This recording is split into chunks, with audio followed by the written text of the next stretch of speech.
saudara yang dikasihi Tuhan, selamat datang, selamat beribadah di tempat ini.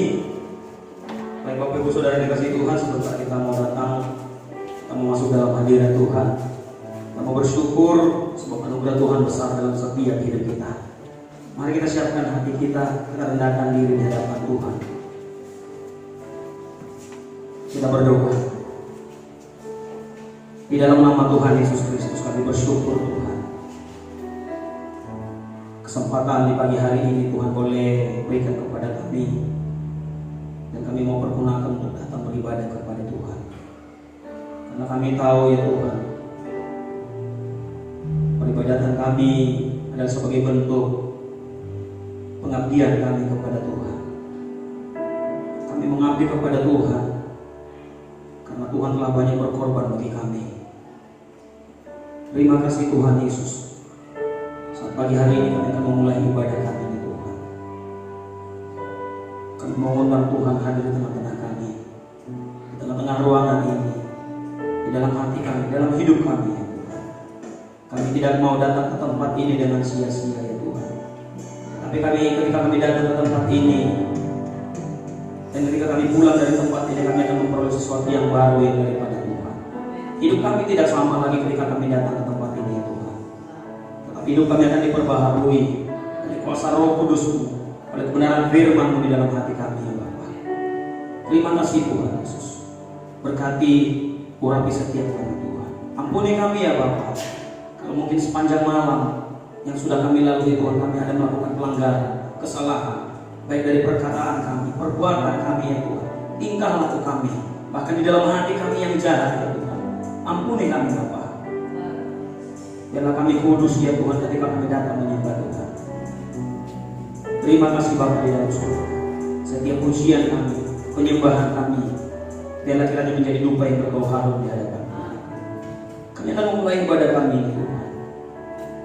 Hanya kami alaskan di dalam satu nama, yaitu nama Tuhan Yesus Kristus. Kami yakin dan percaya tidak ada kuasa apapun yang mencoba mencuri kemuliaan Tuhan dari tempat ini. Tidak ada kuasa yang mengganggu ketenteraman kami dalam beribadah. Sebab hati kami tertuju hanya kepada Tuhan, dan kami mau mengundang kuasa Roh Kudus menaungi tempat ini ya Tuhan. Terima kasih Bapa Surga. Di dalam nama Tuhan Yesus Kristus, kami siap untuk menyembah Tuhan. Haleluya. Kita angkat pujian kepada Tuhan. Roh-Mu yang hidup penuhi kami.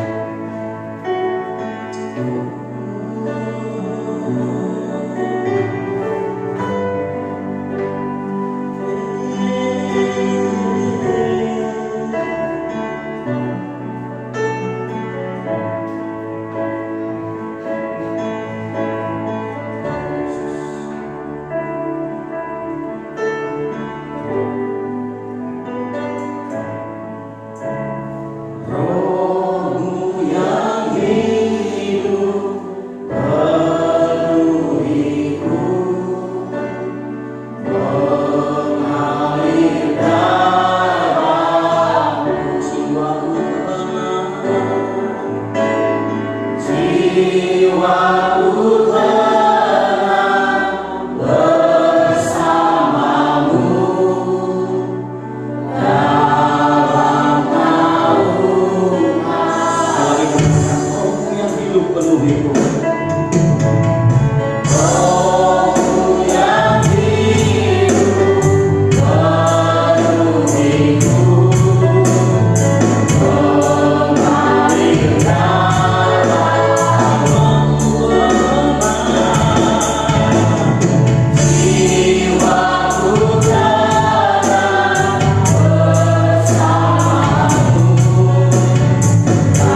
tulus Tuhan. Kita mau rasakan sakit, katanya sekali lagi dari awal. Rohmu yang hidup penuhi.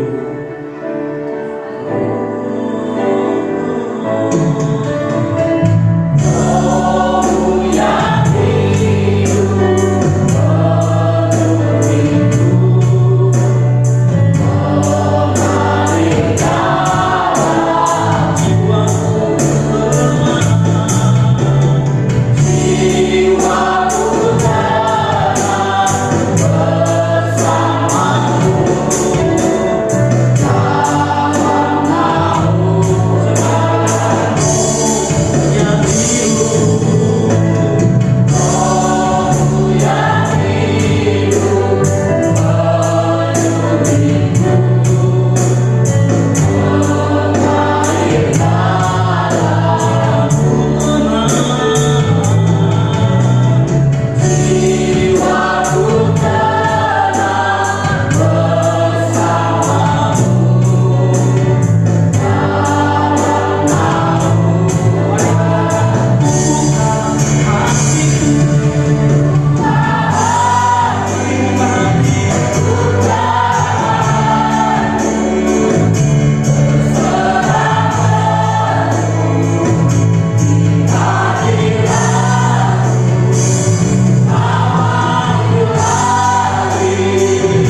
mau tetap merasakan hadirat. Haleluya. Engkaulah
Engkaulah Raja kami, Engkau yang berdaulat atas seluruh hidup kami ya Tuhan. Hari ini saat ini Tuhan, kami sudah siap untuk memuji memuliakan nama Tuhan dengan pujian kami, dengan tepuk tangan kami. Terima kasih Bapa di dalam surga. Bagi kita yang siap untuk memuji memuliakan Tuhan, sama-sama katakan amin. Haleluya. Ada sukacita yang luar biasa di tempat ini, amin. Mari kita tanganmu bersama dengan saya Bapak Ibu yang merasakan sukacita hari ini. Haleluya. Kita angkat pujian kepada Tuhan. Betapa baiknya Engkau Tuhan. Kasih-Mu tiada berkesudahan. Haleluya. Mari berikan tepuk tangan yang luar biasa untuk Tuhan Yesus Kristus.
Hosiana, Hosiana, Hosiana. Amin. 1, 2, 3. Hosiana, Hosiana, Hosiana. Haleluya. Kita masih berdiri Bapak Ibu Saudara yang dikasihi Tuhan. Karena nanti ketika firman Tuhan disampaikan, kita banyak duduk. Amin. Untuk memuji Tuhan kita tetap bangkit berdiri. Untuk kemuliaan hormat bagi Tuhan. Kita angkat pujian. Tuhan menetapkan langkah-langkah orang. Haleluya.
Amin.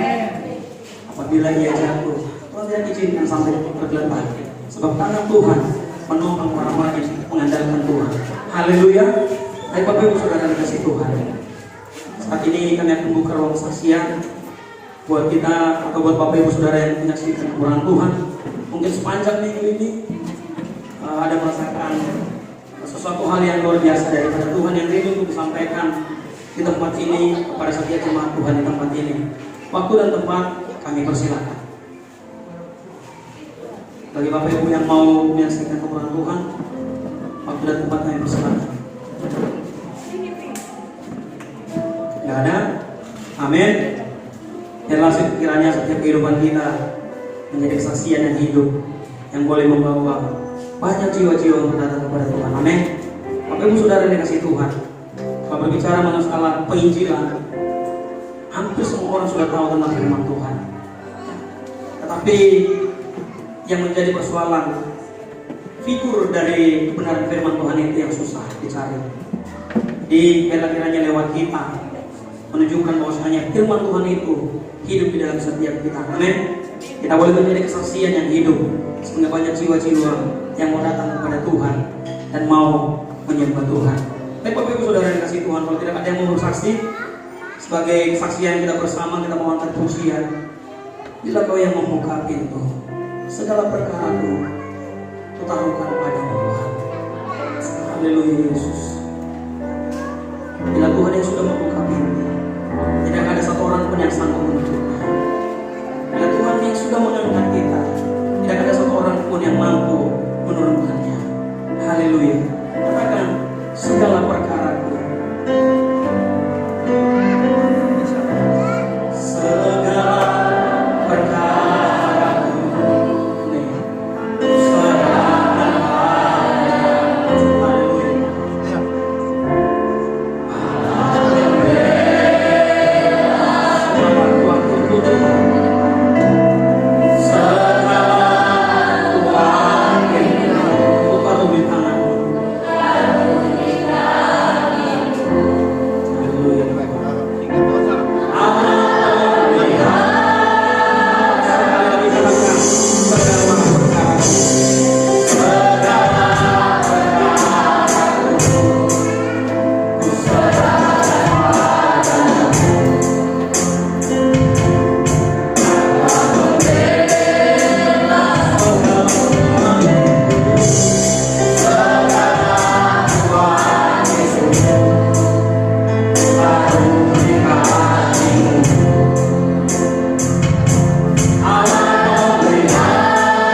Rencana-Mu tidak pernah sia-sia dalam hidup kami.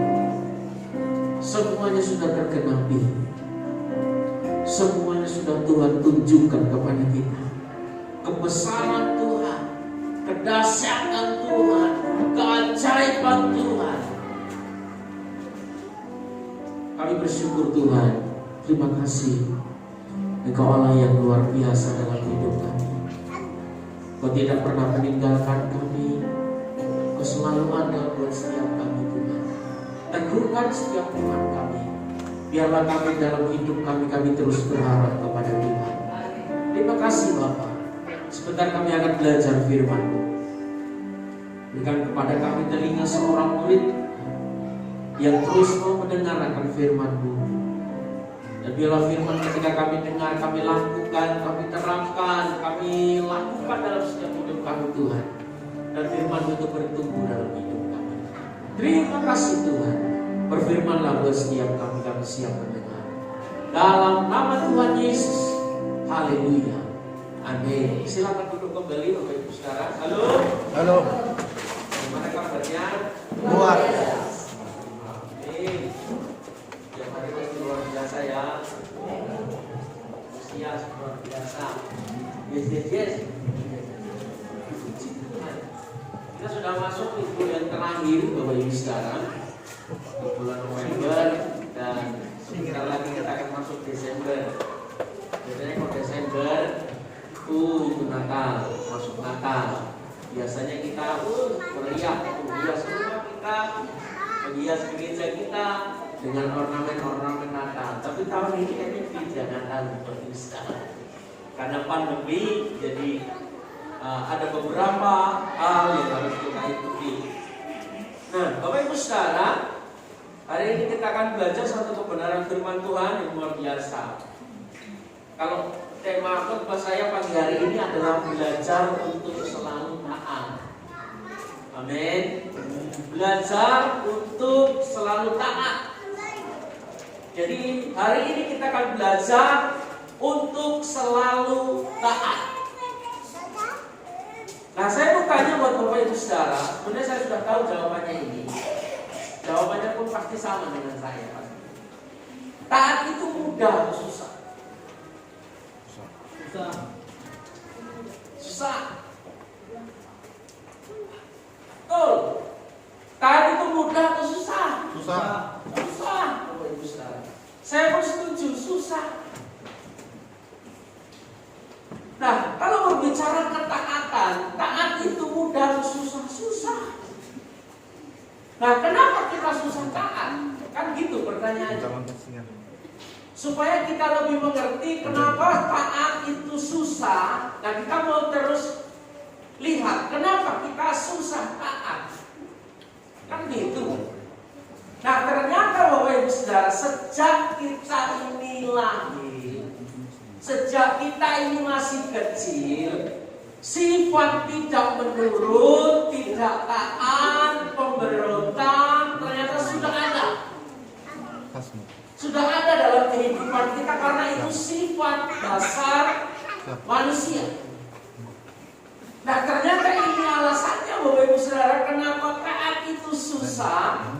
Karena sejak kita kecil, sejak kita lahir, masih kecil, ternyata sifat tidak menurut, tidak taat, sifat pemberontak itu sudah ada dalam hidup kita. Karena apa? Itu adalah sifat dasar manusia. Jangan tanya belajar sekolahnya di mana, nggak tahu. Jangan tanya itu belajarnya di mana, nggak tahu, sudah dari sononya, Bapak Ibu Saudara. Karena itu adalah sifat dasar manusia. Nah, tapi dalam kehidupan kita, kekristenan kita, orang-orang yang percaya kepada Tuhan, Tuhan mau kita harus selalu taat dalam hidup ini. Setuju katakan amin? Amin. Tuhan mau dalam hidup kita harus selalu taat. Karena apa? Ternyata Bapak Ibu Saudara, ketika kita taat dalam kehidupan kita, penyertaan Tuhan itu sempurna dalam hidup kita. Kalau kita mau belajar taat kepada Tuhan, kalau kita mau belajar melakukan taat apa yang kita diperintahkan Tuhan kita lakukan, ternyata ada keuntungannya yang besar dalam hidup kita. Penyertaan Tuhan sempurna dalam hidup kita. Dan ini yang kita butuhkan dari hari ini. Di tengah-tengah pandemi ini, penyertaan Tuhan ini yang perlu kita butuhkan dalam hidup kita. Terus apa lagi? Ketika kita hidup taat, ketika kita mau belajar biar hidup selalu taat, maka kuasa Tuhan itu nyata lewat hidup kita masing-masing. Oh, dahsyat Bapak Ibu Saudara, keuntungan kalau kita mau belajar untuk selalu taat. Apa yang difirmankan Tuhan kita lakukan. Apa yang dikatakan Tuhan melalui kebenaran firman Tuhan kita lakukan. Maka penyertaan Tuhan, kuasa Tuhan nyata lewat hidup kita masing-masing. Dahsyat. Oleh sebab itu makanya Tuhan mau kita ini hidup taat. Kita belajar untuk hidup selalu taat. Nah, ternyata kalau kita ternyata Bapak Ibu Saudara, kalau kita selalu taat, tidak ada lawan kita. Kalau kita selalu belajar taat kepada Tuhan, maka tidak ada lawan kita. Tidak ada lawan kita. Setan sekalipun tidak akan berani dengan kita, orang-orang yang taat kepada Tuhan. Nanti kita akan gali lagi. Kenapa saya katakan ternyata kalau kita selalu taat, maka tidak ada lawan kita. Kalau kita selalu taat dalam hidup kita, maka Tuhan itu nyata dalam hidup kita. Amin. Kalau kita mau hidup selalu taat dalam hidup kita, Tuhan itu nyata dalam hidup kita, orang besar. Setiap hari kita mengalami pertolongan Tuhan. Setiap hari kita mengalami kuasa Tuhan. Setiap hari kita melihat pemeliharaan Tuhan luar biasa. Nah, ternyata lagi kalau kita selalu taat, kita ini perhatikan, sudah ada di pihak kita. Buka dari Roma 8 ayat 31. Ini loh, kalau kita belajar selalu taat dalam hidup kita, tidak ada lawan kita. Kita buka Alkitab kita, Roma pasal 8 ayat yang ke-31. Oh, jelas kok ayat ini Bapak Ibu Saudara. Roma pasal 8 ayat ke-31. Sebab itu, apakah yang akan kita katakan tentang semuanya itu? Perhatikan ini, jika Allah di pihak kita, siapakah yang akan melawan kita? Soalnya tidak ada. Tapi kita mau lihat ayat sebelumnya, ini luar biasa. Tuhan sedang hantam kita. Kenapa kalau kita mau selalu belajar hidup taat, tidak ada lawan kita? Kalau kita setiap hari mau belajar untuk taat kepada Tuhan, maka tidak ada lawan kita. Ayat 31 yang pertama ini Tuhan sedang tantang kita. Tuhan sedang mau mengatakan kepada kita, sebab itu, apakah yang akan kita katakan tentang semuanya itu? Tuhan hari ini sedang tantang kita. Apa dan jadi masalahmu saat ini? Apa yang kau mau katakan? Apa yang menjadi masalahmu hari ini? Apa yang menjadi bebanmu hari ini? Perhatikan ayat selanjutnya. Jika Allah di pihak kita, siapakah yang akan melawan kita? Nah, untuk Allah selalu di pihak kita, dibutuhkan sebuah ketaatan. Kalau mau Allah terus ada di pihak kita, kita harus hidup belajar untuk selalu taat. Apapun yang Tuhan katakan, kita melakukan. Karena ini untungnya besar, kuasanya besar, Bapak Ibu Saudara. Tuhan sedang mengatakan, apa sekarang yang kamu mau bicarakan tentang aku? Tuhan sedang katakan seperti itu. Apa yang kamu mau minta? Apa yang menjadi masalahmu? Apa yang sekarang mau kau bicarakan tentang aku? Jika Allah di pihak kita, perhatikan, jika Allah di pihak kita, siapakah yang akan melawan kita? Dahsyat oleh Tuhan. Jawabannya tidak ada. Tuhan yang berani.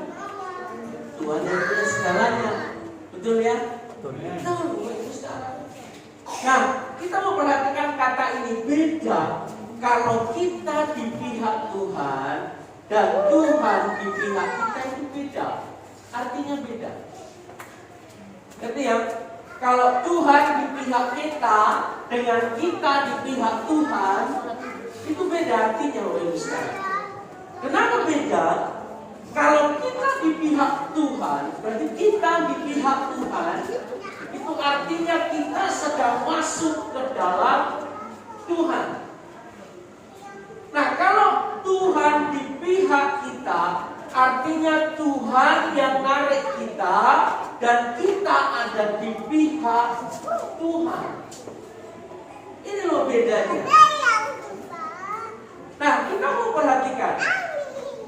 Nah, untuk posisi kita seperti di dalam Roma 8 ayat 31 bagian yang B, supaya Tuhan ada di pihak kita, kuncinya hanya satu.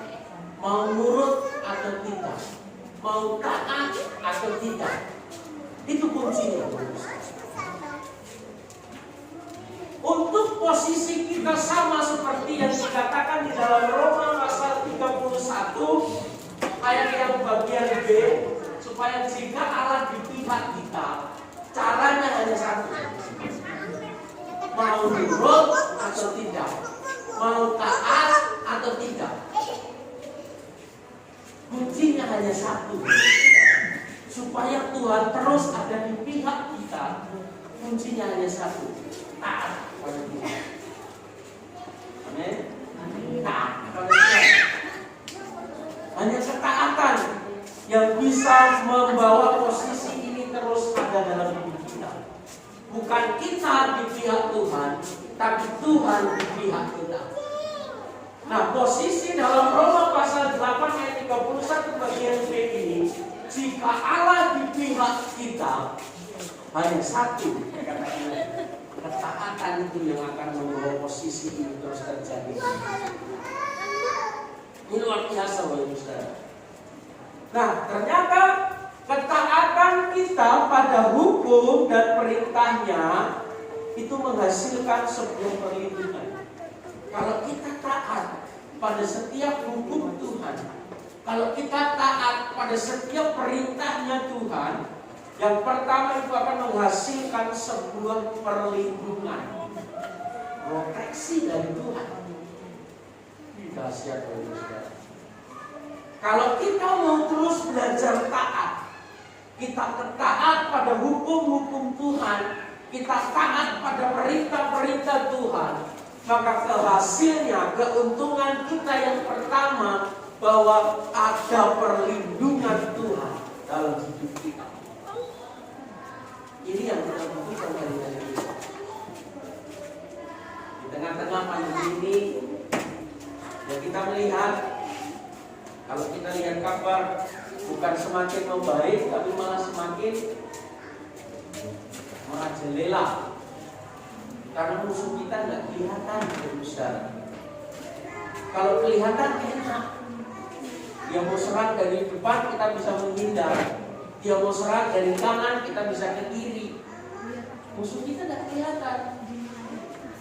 Nah, ini dibutuhkan ketaatan. Kalau kita mau taat kepada Tuhan, maka ada perlindungan Tuhan. Kalau kita mau taat kepada Tuhan, ada kekuatan, sebuah kekuatan dalam hidup kita untuk memampukan kita dalam kondisi apapun yang terjadi dalam hidup kita, kita mau tetap mengandalkan Tuhan dalam hidup kita. Kalau kita menghidupi firman Tuhan ini dalam Roma pasal 8 ayat 31. Tuhan tantang kita, apa yang kamu mau katakan dengan aku? Apa yang hari ini kau mau diskusikan tentang aku?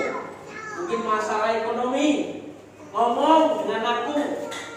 Mungkin masalah yang lain, Tuhan sedang tantang kita, ngomong dengan aku tentang semuanya itu. Tidak ada batasannya, Tuhan besar. Tapi ini yang luar biasa. Jika Allah di pihak kita, ini Tuhan yang berkata, siapakah yang akan melawan? Tidak siapa. Dibutuhkan sebuah ketaatan yang luar biasa. Nah, kalau Tuhan ada di pihak kita, karena ketaatan kita, sudah siap prosesi. Kalau Tuhan ada di pihak kita, karena ketaatan kita, hasilnya luar biasa itu. Penyertaan Tuhan sungguh nyata dalam hidup kita. Tuhan ada dalam hidup kita. Apa yang kita mau diskusikan dengan Tuhan, maka itu akan terjadi dalam kehidupan kita. Oleh sebab itu jangan takut, Bapak Ibu Saudara. Jangan takut. Kita mau tetap taat kepada Tuhan. Kita mau tetap percaya kepada Tuhan. Tuhan hari ini sedang berkata kepada kita, apa yang jadi masalahmu hari ini? Apa yang jadi bebanmu hari ini? Ngomong dengan aku. Itu yang sedang ayat ini katakan kepada kita. Kalau Tuhan katakan, jika aku di pihakmu, maka apa saja yang kamu berbuat, maka itu berhasil. Amin. Nah, kita buktikan, bukti kalau Tuhan itu di pihak kita. Kita buka di dalam 2 Samuel pasal 5 ayat yang ke-17. Bukti kalau Tuhan itu di pihak kita. 2 Samuel 5 ayat yang ke-17 dulu, nanti kita akan belajar lagi bersama-sama. Bukti kalau Tuhan di pihak kita. 2 Samuel pasal 5 ayat yang ke-17.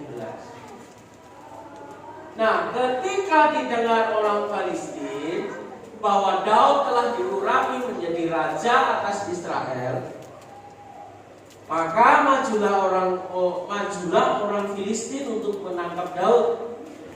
Tetapi Daud mendengar hal itu, lalu ia pergi ke kubu pertahanan. Ini agak aneh ayat ini, Bapak Ibu. Apa yang dilakukan oleh Daud ini agak aneh. Kenapa saya agak aneh? Kenapa Daud ketika musuhnya sudah di depan mata? Karena ketika didengar orang Filistin bahwa Daud telah diurapi menjadi raja atas Israel, maka majulah semua orang Filistin untuk menangkap Daud. Daud sudah ngerti hal itu. Tetapi apa yang dilakukan Daud? Daud mendengar hal itu lalu ia pergi ke kubu pertahanan. Agak aneh. Apa yang dilakukan Daud? Kenapa Daud pergi ke kubu pertahanan?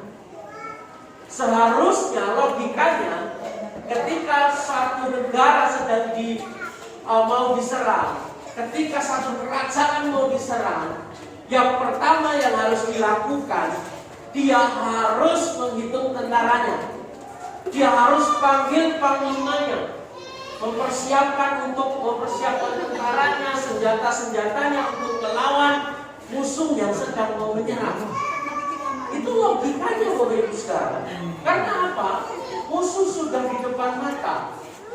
Maka seharusnya Daud bertemu dengan panglima perangnya, menghitung jumlah tentaranya, atur strategi yang harus dia lakukan untuk melawan orang Filistin supaya dia menang.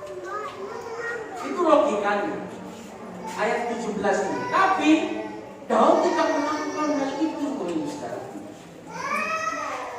Daud tidak melakukan hal itu. Daud tidak melakukan hal itu. Kalau kita mau lihat di ayat yang ke-19, justru di situ kata yang pertama muncul, Daud bertanya kepada Tuhan. Ini aneh, Daud ini. Ini loh kalau bukti Tuhan di pihak kita. Seharusnya ketika musuh ada di depan mata, sudah mau nyerang kita, seharusnya Daud dia panggil panglimanya, seharusnya Daud panggil tentaranya untuk siapkan strategi untuk berperang melawan orang Filistin. Tapi Daud tidak lakukan itu. Dia pergi ke kubu pertahanan. Dan ayat 19 kalimat pertama yang muncul, bertanya ia kepada Tuhan.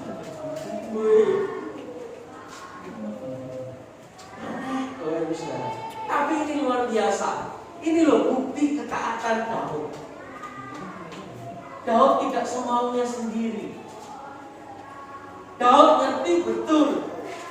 Dia sudah tahu musuh sudah mau menyerang. Sudah ada di depan mata, orang-orang Filistin mau menyerang dia. Tapi yang dia lakukan, ini strategi perang yang agak aneh yang Daud lakukan. Bukan dia mempersiapkan tentaranya, tapi dia malah bertanya dulu kepada Tuhan. Tapi ini loh Bapak Ibu Saudara, ketaatan Daud kepada Tuhan. Ini luar biasa. Ayat yang ke-18 dikatakan, ketika orang Filistin itu datang dan memencar di lembah Refaim. Artinya musuh ini sudah di depan mata, sudah mau menyerang Daud dan tentaranya. Tapi apa yang dilakukan oleh Daud ini, dia malah bertanya kepada Tuhan. Di ayat ke-19, ayat 19 dikatakan, ini yang dilakukan oleh Daud. Ini Daud bukti bahwa dia sangat taat kepada Tuhan, sangat mengasihi Tuhan. Ayat 19 dalam 2 Samuel pasal 5 ayat 19. Bertanyalah Daud kepada Tuhan, apakah aku harus maju melawan orang Filistin itu? Akan kau serahkan mereka ke dalam tanganku? Ini yang dikatakan Daud, Bapak Ibu Saudara, kepada Tuhan.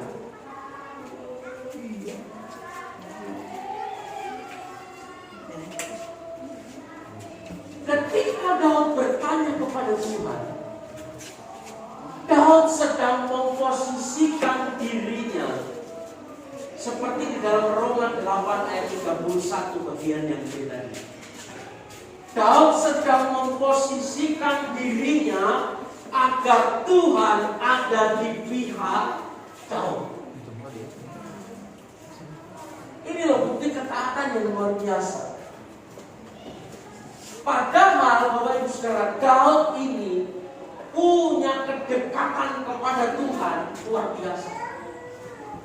Kalau kita buka di dalam Kisah Para Rasul pasal 13 ayat 22, Daud itu punya kedudukan khusus di hadapan Tuhan, di hadapan di Bapa surga. Dalam Kisah Para Rasul 13 ayat 22, firman Tuhan berkata begini, setelah Saul disingkirkan, Allah mengangkat Daud menjadi raja mereka.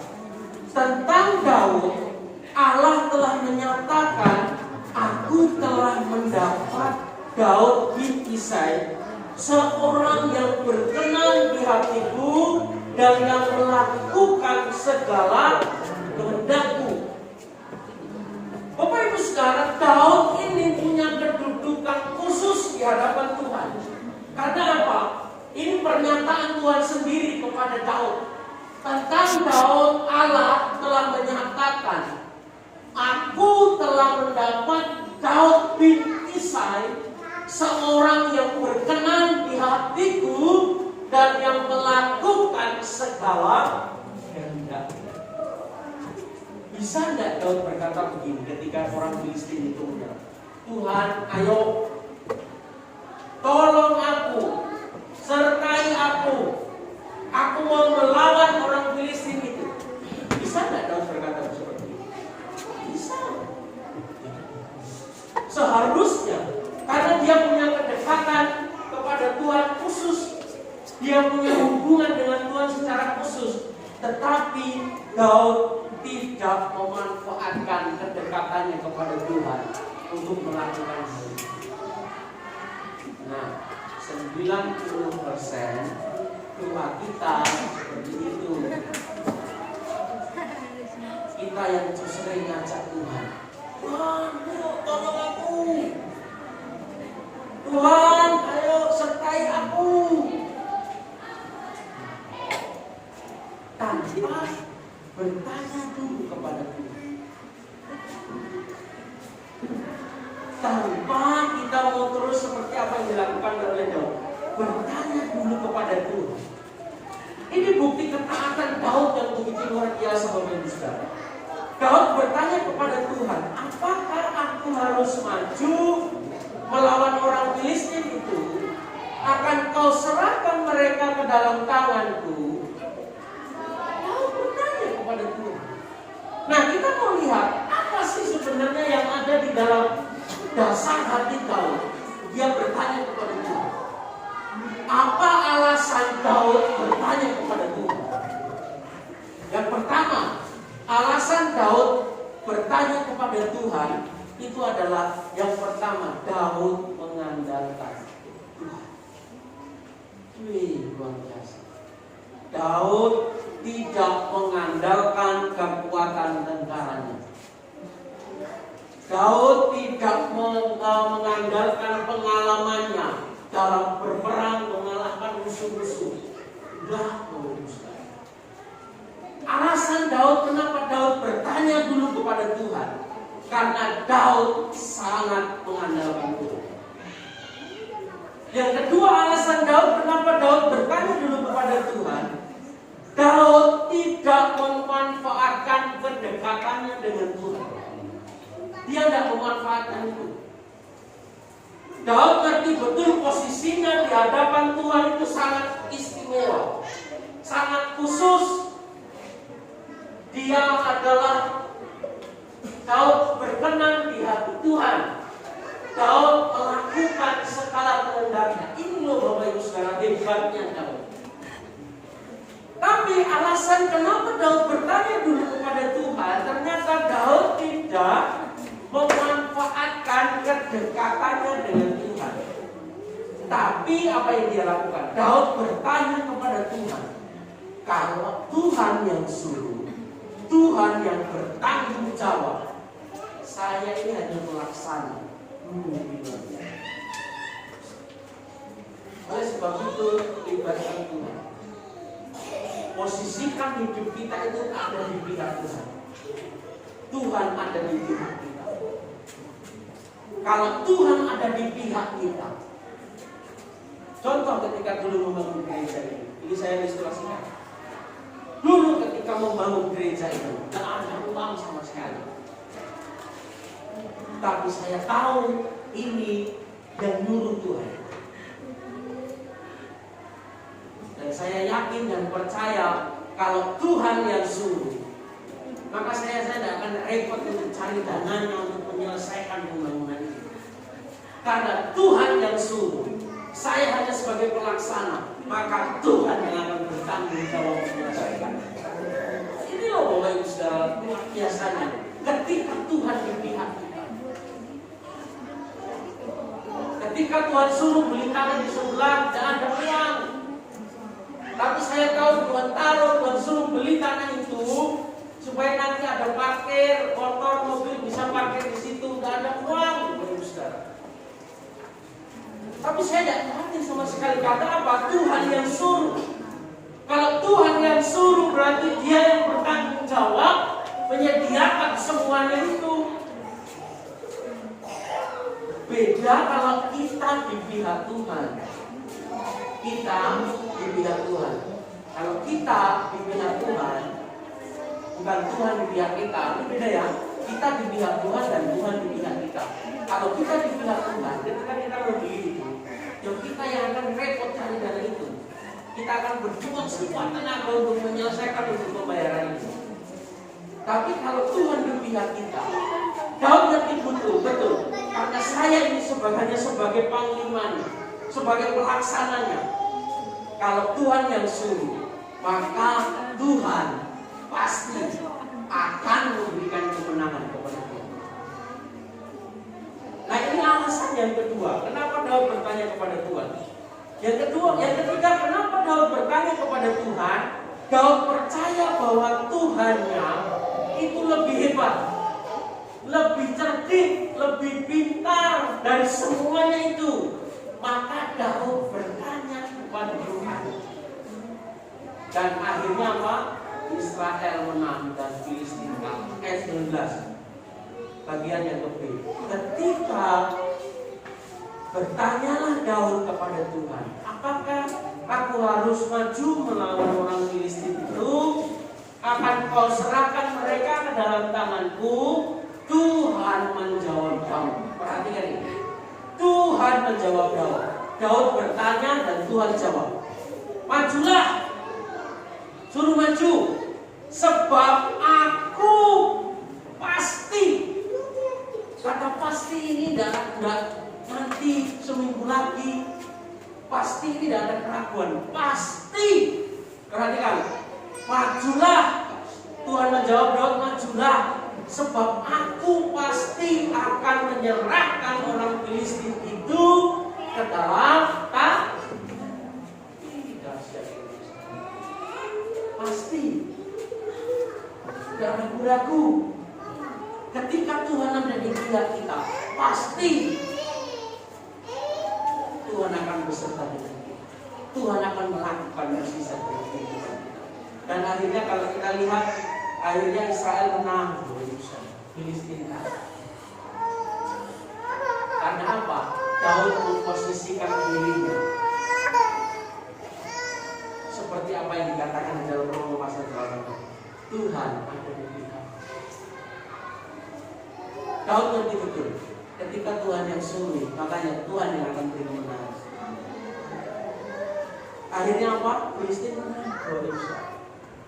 Tapi saya mengatakan yang namanya musuh tidak pernah menyerah.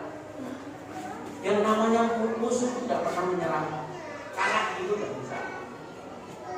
Seperti apa yang dilakukan oleh iblis di Lukas pasal 4 ayat 13. Di Lukas 4 ayat 13, sesudah iblis mengakhiri semua pencobaan itu, ia mundur daripadanya dan menunggu waktu yang baik. Kalau percaya Tuhan Yesus, ini mencoba itu. Iblis ini tidak pernah. Musuh sekalipun sudah kalah, tapi dia tidak mau menyerah. Begitu juga ketika iblis sedang mencobai Tuhan Yesus, dia tidak kalah. Dia mundur, dia menunggu waktu yang baik. Jadi loh. Nah, Daud sedang memposisikan dirinya, dia sangat mengandalkan Tuhan. Nah, kita buka di ayat 22. 2 Samuel pasal 5 ayat 22. Kita akan belajar lagi. 2 Samuel pasal 5 ayat 22 dikatakan, ketika orang Filistin maju sekali lagi dan memencar di lembah Refaim. Ternyata kenapa saya katakan namanya musuh itu tidak pernah menyerah kalah. Israel ketika yang pertama sudah dikalahkan oleh Daud. Di ayat 22, orang Filistin menyerang lagi, memencar di lembah Refaim. Artinya masalah yang dialami oleh Daud sama. Tentara orang Filistin yang pertama sudah menang. Yang kedua di ayat 22, datang lagi masalah ini. Datang lagi masalah di ayat 22, ketika orang Filistin maju sekali lagi dan memencar di lembah Refaim. Daud sedang mengalami masalah yang sama. Wajar tidak Bapak Ibu Saudara? Kalau Daud gunakan cara yang sama seperti ketika yang pertama dia memenangkan tentara orang Filistin, maju perang langsung, karena cara yang pertama berhasil, kita gunakan cara yang kedua. Bisa tidak Daud berkata seperti itu? Bisa. Tapi perhatikan kembali lagi, Daud tidak melakukan hal itu. Dia bertanya lagi kepada Tuhan. Ini luar biasa. Masalahnya yang sama, sebenarnya tahu. Kalau yang pertama sudah kalah kan dengan cara seperti ini, Tuhan suruh maju lawan orang itu. Dan di ayat 22 dia mengalami masalah yang sama. Berarti aku harus maju, serang aja lagi supaya dia kalah lagi. Ternyata Daud tidak melakukan hal itu. Dia bertanya lagi kepada Tuhan. Ayat 23. Maka pasal 5 ayat 23. Maka bertanyalah Daud kepada Tuhan. Ketika Daud bertanya, Tuhan menjawab. Tuhan menjawab. Tapi jawabannya itu sudah luar biasa. Yang pertama disuruh maju, yang kedua janganlah maju, tetapi buatlah gerakan lingkaran sampai ke belakang mereka, sehingga engkau dapat menyerang mereka dari jurusan pohon-pohon. Jawaban yang pertama dengan jawaban yang kedua beda, padahal masalahnya sama. Dan di ayat 23 ini ada strategi perang yang unik. Musuh kok diserang dari belakang, kan gitu lagi. Jangan maju, tapi buatlah gerakan melingkar sampai ke belakang mereka, sehingga engkau akan dapat menyerang mereka dari jurusan pohon-pohon kekal. Strategi perang yang unik, Bapak Ibu Saudara. Musuh kok diserang dari belakang. Modal perang apa ini? Tapi ini yang dipakai Roh Kudus. Tapi ini cara Roh Kudus yang dipakai untuk membuat antara orang Filistin ini kalah. Nah, oleh sebab itu apa yang harus kita lakukan? Belajar dari Daud. Daud tetap taat. Daud tetap lakukan apa yang dikatakan Tuhan. Walaupun tidak masuk akal, strategi ini unik. Nyerang dari belakang, itu kemungkinan menangnya itu jaraklah yang menang. Tapi ini cara Roh Kudus. Ini yang dipakai Roh Kudus. Jadi apa yang harus kita lakukan? Kita harus selalu taat kepada Bapa di surga. Daud ngerti betul. Dia selalu taat. Karena apa? Daud ngerti betul. Tuhan lebih tahu strategi yang harus dipakai supaya dia menang. Tuhan tidak kekurangan cara. Tuhan kita itu kreatif, Bapak Ibu Saudara. Oleh sebab itu ketika Bapak Ibu sedang mengalami masalahnya, kok ini lagi Tuhan, kok sama seperti ini, belajar seperti Daud. Cara Tuhan itu unik, tidak sama. Ketika Tuhan memberikan pertolongan kepada kita dengan masalah yang pertama, sudah selesai. Masalah ini tiba-tiba muncul lagi. Kita jangan gunakan cara yang sama lagi untuk kita bisa menang menghadapi masalah yang sama yang kedua terjadi lagi. Karena apa? Cara Tuhan ini tidak selalu sama ketika melakukan usaha, dengan cara yang beda-beda. Ini yang luar biasa dari Tuhan kita. Nah, oleh sebab itu Daud ngerti betul. Tuhan lebih ngerti strategi apa yang harus dipakai supaya dia menang. Makanya dia bertanya lagi kepada Tuhan. Dan dia lakukan apa yang Tuhan katakan. Dan ini kuncinya Bapak Ibu Saudara. Di ayat yang ke-25, 2 Samuel pasal yang ke-5 ayat ke-25. Dan Daud berbuat demikian seperti yang diperintahkan Tuhan kepadanya.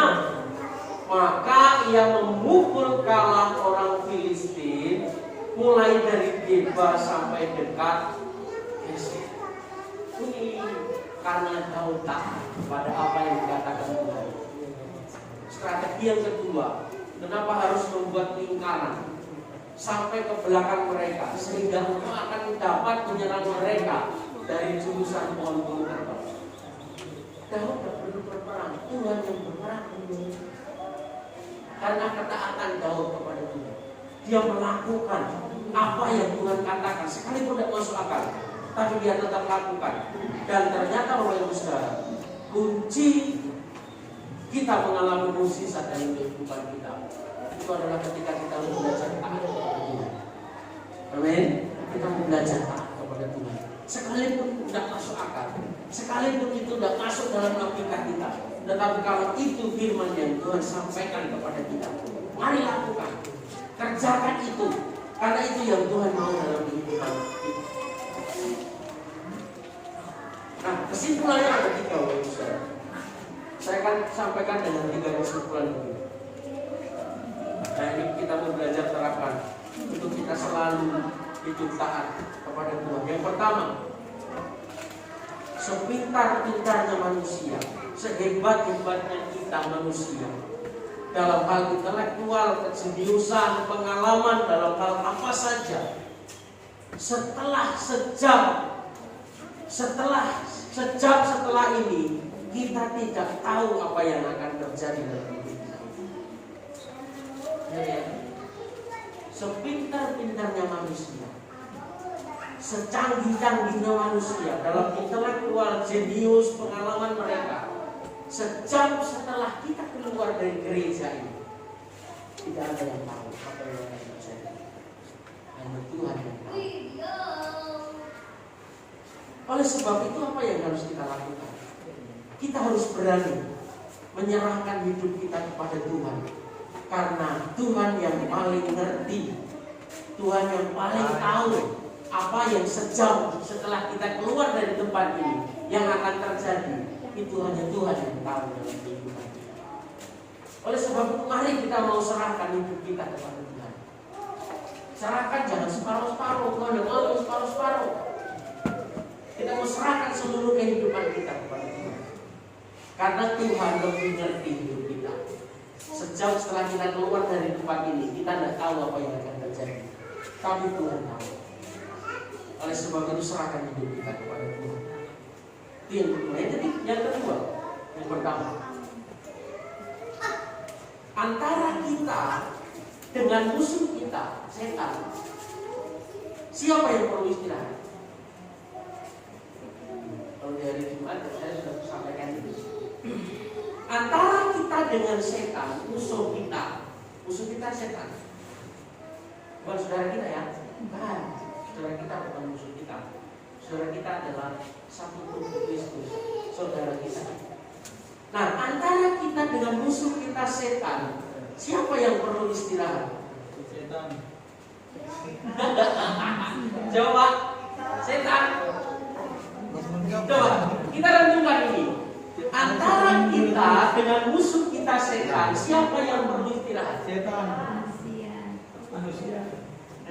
Manusia, jelas kita yang perlu istirahat, saudara. Masa setan ada jauh. Jelas kita yang perlu istirahat. Saya mau katakan buat kita, setan itu tidak pernah capek.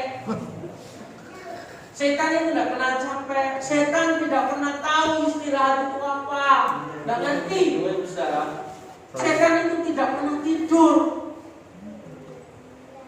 Setan ini tidak pernah tidur. Sedetik pun dia tidak pernah tidur. Oleh sebab itu kita harus sadar, siapa yang perlu istirahat? Kita sebagai manusia perlu istirahat. Tapi kita juga harus sadar, musuh kita ini tidak pernah tidur. Musuh yang tidak kelihatan, setan itu tidak pernah tidur. Kita berpikir ketika kita tidur 10 menit, kita tidur 10 menit, setan tidak tidur. Nah, kita sadar, kita bayangkan apa yang sudah dilakukan setan selama 10 menit itu ketika kita sedang tidur. Istirahat 10 menit itu lama. Setan sudah kemana-mana karena dia nggak ngerti tidur. Setan ini nggak punya satu ini nggak tahu nanti apa yang tidur. Maka apa yang harus kita lakukan? Ketaatan kita kepada Tuhan ini penting. Supaya apa? Kita bisa dengar instruksi dari Tuhan. Kita bisa dengar apa yang Panglima kita katakan ketika kita sedang istirahat. Sekalipun setan tidak pernah istirahat, dia tidak ada capek dalam diri. Tapi kita perlu istirahat. Nah, bagaimana supaya kita sadar dan berjaga-jaga? Selama 10 menit kita istirahat itu, kita harus hidup dalam ketaatan. Karena dalam ketaatan inilah kita akan mendengar apa sih yang komandan kita katakan, apa sih yang instruksi yang Tuhan katakan dalam kehidupan kita. Nah, ternyata Bapak Ibu Saudara, dalam sebuah peperangan, sebuah negara, ketika mereka menang, itu bukan hanya karena senjatanya bagus, prajuritnya banyak, jenderalnya luar biasa, bukan hanya itu saja. Ada satu komandan yang mengomando mereka. Bayangkan kalau prajurit itu ketika diperintah oleh komandannya belelo, tahu belelo ya? Tak nurut apa yang diperintahkan oleh pemimpin komandannya, disuruh maju malah dia mundur. Apakah dia akan menang? Tidak. Jadi komandan ini punya peran penting dalam kehidupan. Oleh sebab itu kita mau terus sadar dan berjaga-jagalah. Lawan musuh iblis itu berjalan keliling sama seperti singa yang mengaum-ngaum dan mencari orang yang dapat ditelannya. Lawanlah dia dengan iman yang teguh, sebab kamu tahu bahwa semua saudaramu di seluruh dunia menanggung penderitaan yang sama. Dalam 1 Petrus 5:8 kita harus sadar musuh kita tidak kelihatan. Seperti COVID-19 ini tidak kelihatan. Kalau kelihatan dia jalan dari kanan kiri depan belakang kita bisa menghindar. Tapi musuh kita tidak kelihatan. Oleh sebab itu pesan Tuhan sadar musuhmu tidak kelihatan. Kalau kelihatan sih mungkin kita bisa melawannya, tapi tidak kelihatan. Kalau musuh nggak kelihatan, siapa yang pasti kalah? Kita pasti kalah. Oleh sebab itu dibutuhkan satu ketaatan kita kepada Tuhan, supaya kita terus dapat instruksi dari komandan kita, maju atau mundur, maju atau serang atau rendah, kita terus dengar instruksi Tuhan. Ketika kita tidur dalam 10 menit itu, sehingga ketika kita bangun, apa yang harus kita lakukan? Dengar instruksi dari Tuhan. Nah, ini dibutuhkan sebuah ketaatan. Dibutuhkan sebuah ketaatan. Yang terakhir, yang ketiga, apa sih? Gini, sehebat apa senjata peperangan rohani kita yang terdaftar di dalam Efesus 6 ayat 10 sampai 17, yaitu pedang roh, ketopong iman, perisai iman itu dan lain sebagainya, yang seperti disampaikan oleh di dalam Efesus 6 ayat 10 sampai 17. Tanpa ketaatan, senjata itu tidak ada artinya. Kenapa? Karena kita tidak bisa melihat musuh kita. Kita tidak lihat bisa musuh kita, tapi mereka bisa lihat kita. Kita tidak bisa lihat setan itu, tapi dia bisa lihat kita. Setan tidak perlu pakai CCTV untuk melihat apa yang kita lakukan. Tidak perlu. Dia sudah lebih ngerti, lebih pintar dari CCTV. Oleh sebab itu, sehebat apapun senjata peperangan rohani kita yang terdapat di dalam Efesus 6 ayat 10 sampai 17, tanpa ketaatan, senjata itu tidak ada artinya. Karena kita tidak pernah melihat musuh kita, tetapi mereka, musuh kita itu melihat kita. Dalam peperangan seperti ini, siapa yang pasti kalah? Kita pasti kalah. Nah, inilah perlunya ketaatan dalam hidup kita. Karena kita tidak tahu mereka, kita tidak ngerti musuh kita. Diperlukan sebuah ketaatan supaya kita menang, supaya kita sadar musuh kita yang tidak kelihatan. Kalau kita tidak taat, habis. Kita sadar musuh kita yang tidak kelihatan, setan tidak kelihatan. Kalau kita tidak taat, habis. Kalah kita. Kalau kita tidak ada ketaatan dalam kehidupan kita, habis kita. Setan tidak langsung ditelan. Karena di dalam 1 Petrus tadi 5 ayat 8-9 itu dia akan menelan, habis kalau kita harus sadar musuh kita tidak kelihatan. Oleh sebab itu kita harus taat. Kalau tidak taat, habis, kalah. Nah, kunci mukjizat dan kunci kemenangan kita dalam kehidupan orang-orang percaya itu hanya ada pada ketaatan kita. Kita harus punya ketaatan kepada Tuhan. Sekalipun tidak mudah, tapi kita mau belajar selalu hidup dalam ketaatan. Amin. Karena ini menghasilkan satu keuntungan yang besar dalam kehidupan kita. Tuhan akan menolong kita, Tuhan akan melindungi kita, Tuhan akan melakukan banyak perkara dalam kehidupan kita. Tuhan tidak kekurangan cara untuk menolong kita, karena Tuhan kita itu kreatif. Ketika Tuhan menolong kita juga dengan cara yang sama, Dia akan pakai cara-cara yang lain untuk membuat kita terpesona melihat karya Tuhan yang luar biasa. Oleh sebab itu dibutuhkan sebuah ketaatan.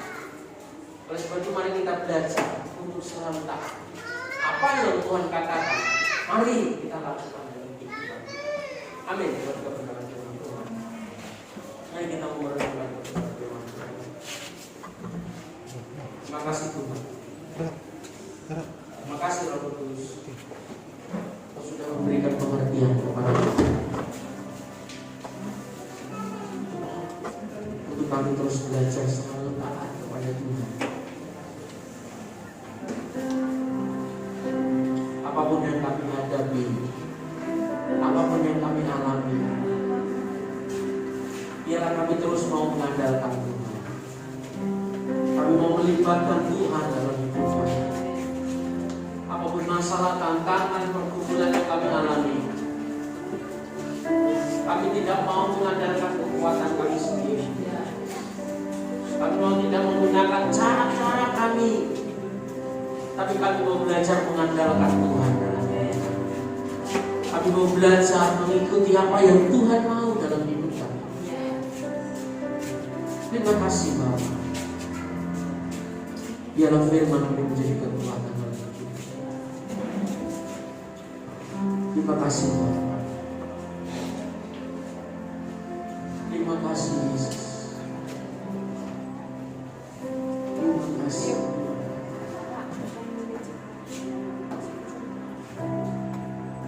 Kaulah segala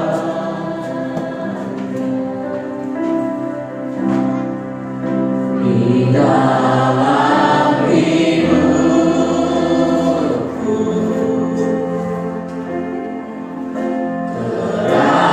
Kerajaanmu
ajar kami untuk kami terus belajar taat kepada Tuhan. Ajar kami setiap kami semangat-Mu untuk kami terus taat melakukan setiap perintah, setiap apa yang Tuhan katakan dalam hidup kami, sehingga perlindungan Tuhan, mukjizat Tuhan, jawaban Tuhan itu terjadi dalam hidup kami. Untuk kami terus taat kepada Tuhan, kami mengandalkan Tuhan, kami terus melibatkan Tuhan dalam hidup kami. Ampuni kami, kadang kami sering mengandalkan kekuatan kami sendiri, Tuhan. Hari ini kami meminta ampun di hadapan Tuhan. Ampuni kami, Tuhan. Kadang kami mengandalkan kekuatan kami sendiri tanpa melibatkan Tuhan, tanpa kami bertanya dulu kepada Tuhan. Kadang kami sering ambil keputusan sendiri tanpa melibatkan Tuhan dalam hidup kami. Hari ini Tuhan ajar kami untuk kami terus melibatkan Tuhan dalam setiap keputusan kami, dalam setiap masalah kami, dalam setiap tindakan yang akan kami lakukan. Kami mau bertanya dulu kepada Tuhan, kami meminta tuntunan Tuhan dalam hidup kami. Biarlah ini yang terjadi dalam kehidupan jemaat. Kami mau belajar taat kepada Tuhan. Hari ini kami berjanji, kami berkomitmen, ajar kami untuk kami terus belajar taat kepada Tuhan, kepada setiap firman yang Tuhan katakan. Terima kasih. Ajar kami Roh Kudus untuk kami terus taat kepada Tuhan, melakukan setiap firman Tuhan. Terima kasih. Ku jawab ya. Kami mau taat. Ku jawab ya. Mengandalkan Tuhan. Ku jawab ya. Kami mau melibatkan Tuhan. Ku jawab ya. Ya. Kami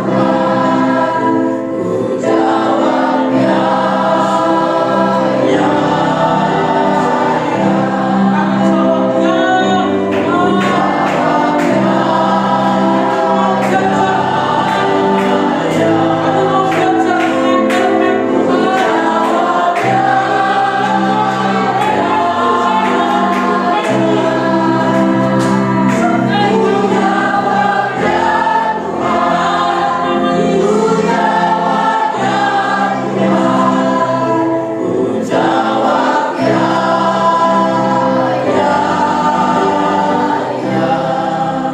Terima kasih Roh Kudus, hadir Engkau terus dalam hidup kami, menuntut kami, memampukan kami untuk kami terus berjalan bersama dengan Tuhan, untuk kami terus dalam hidup kami mengasihi Tuhan, mengandalkan Tuhan. Abang sudah berhenti berbicara, Roh Kudus terus bicara dalam hidup kami, membuat kami mengerti sehingga firman menjadi kekuatan dalam hidup kami. Dalam nama Tuhan Yesus, haleluya, amin.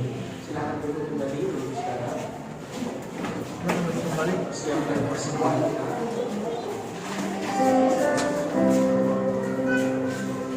Persembahan bisa mencetakkan lagu kolektor sambil persembahan berjalan. Ada beberapa pengumuman. Besok hari Senin ada jaringan puas kota di gereja kita di tempat ini. Ada JDS, jaringan doa sekota di gereja kita jam 10 pagi. Jadi on time jam 10 sampai jam 11. Paling lama jam 12. Besok hari Senin ada jaringan doa sekota di tempat kita. Dan jangan lupa habis ini kumpul celengan yang 1000 sehari kita kumpul, nanti akan dikoordinir oleh Mama Mom, Bu Martun. Itu aja, dan nanti pengumuman selanjutnya akan menyusul. Itu aja pengumumannya. Dan saya lihat ada yang baru, ada yang saya baru lihat, ada beberapa yang di depan, yang di belakang juga ada. Terus yang bisa memperkenalkan diri. Yang di pojok juga ada. Saya lihat karena saya di depan pasti tahu yang baru yang mana, yang stok lama itu mana. Jadi silakan bisa memperkenalkan diri karena ada pepatah mengatakan kalau nggak kenal maka tak sayang. Saya sudah bertemu dengan Mas Bro di depan ini, tapi saya belum tahu namanya. Berdiri perkenalkan nama saja di depan aja. Kalau mau maju juga boleh. Marganya apa kalau orang Batak supaya saya cocokkan dengan yang lain. Nusuk kok. Oke, silakan. Nama aja, nama siapa? Marga apa? Oh bukan. Ada. Kami pula. Tinggalnya di. Oh tidak sini yang ada ke sini bu. Di barat bu. Namanya. Kami Bu. Sudah tadi Oke pengen silakan lihat. ya. Kalau ini saya sudah tahu tapi belum tahu namanya. Kenapa ini? Emang nggak disuruh kok. Irfan. Oh, warganya Nababan. Jadi Bapak Ibu bisa cocokkan sendiri ya. Yang masuk ke warga Nababan. Oke, silakan. Yang di pojok. Siapa? Vina ya. Dari Kupang. Oh, ini yang di Mas Andi. Oh ya. Yang dari Kupang, temennya siapa itu yang dulu? Khususan. Oh iya. Jadi di sana tinggal. Oke, selamat bergabung di Gereja. Yang belakang. Perkenalkan, nama saya Yusuf. Saya asalnya dari Medan, kuliah di Palangka, tapi liburan di sini ke tempat. Oh, Muhammad Singgi ya, yang ngajar. Oke. Di belakang ada dua orang. Perkenalkan nama saja. Nama siapa? Tulang kok. Malah tak. Ini yang lurus saya. Sudah kan? Oke. Jadi silakan yang baru pertama bergabung. Dikirain kita ya. Berkat kita semua. Nah, oke, kita akan akhiri pada kita pada siang hari ini. Mari kita bangkit berdiri bersama-sama.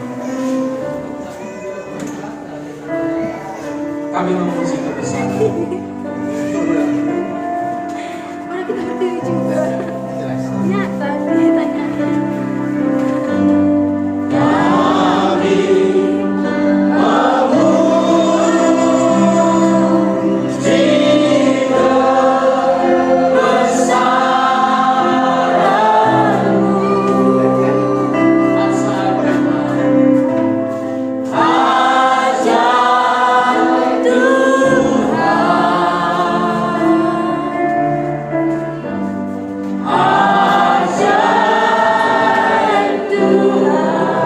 Kami memuji kebesaran. Mari kita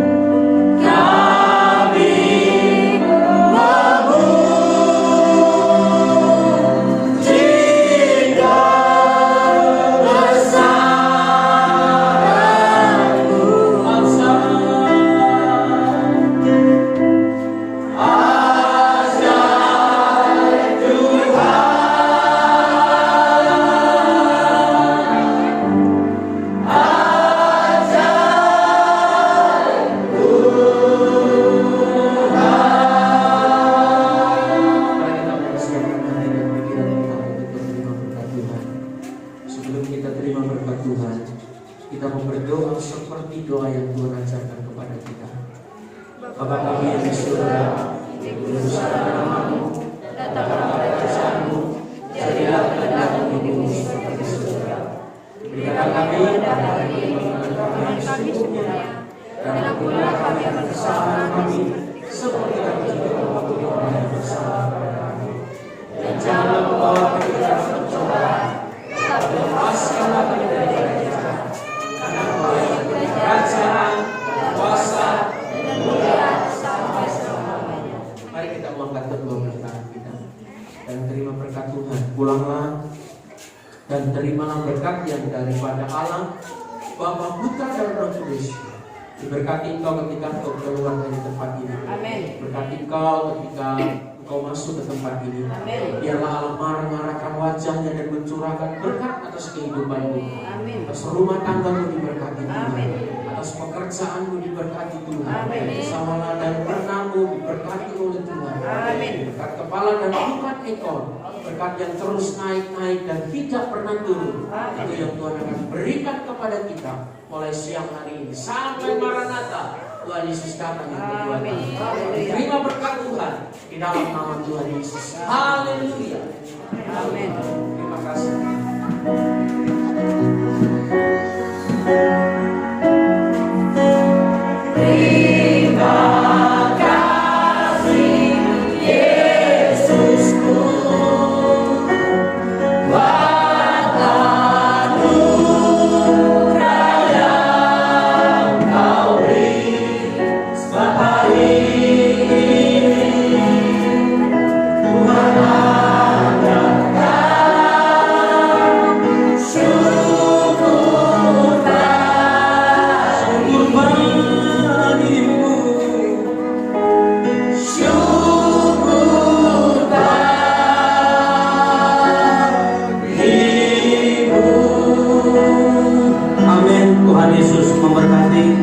Selamat hari Minggu untuk kita semua. Silakan duduk Bapak Ibu Saudara yang dikasihi Tuhan.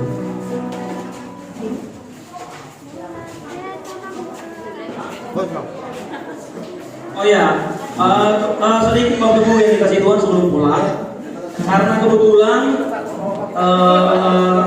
bulan 12 ini ada Natal Muda Mudi yang menyelenggarakan Muda Mudi, tapi kita undang semuanya. Tadi dari Ibu Devina ada pengumuman katanya untuk bapak-bapak dan ibu-ibu tinggal sebentar di gereja untuk latihan kur untuk Natalita tanggal 12 nanti. Oke, terima kasih, Tuhan Yesus memberkati.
Ini baru sih, masih 7 menit.